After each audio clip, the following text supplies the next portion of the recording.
dynamics between scientists and diplomats at the COP? Between? Scientists and those who negotiate, diplomats. You see, when we look at biodiversity, it is a scientific issue.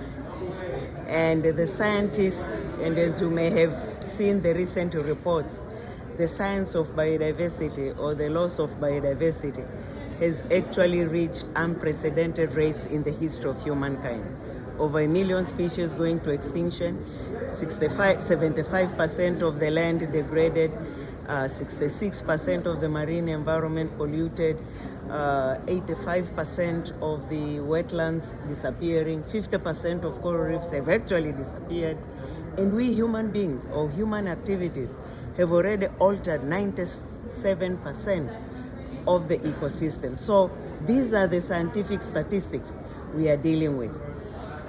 And because of that, the scientists are telling us unless the relationship with nature, because human are the main culprits, 97%, basically our actions on nature, on biodiversity, unless that changes, then it means you will have no planet to live on as the young leaders of tomorrow.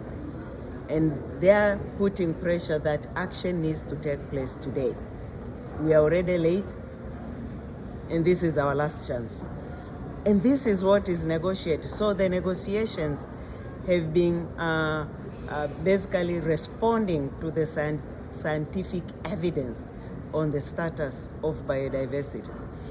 The science is saying there are primary drivers to biodiversity loss: land and sea use, climate change, pollution, overexploitation of resources, invasive alien species, and other indirect like infrastructure, governance, rule of law, population dynamics. So all these need to change, and all its human activities.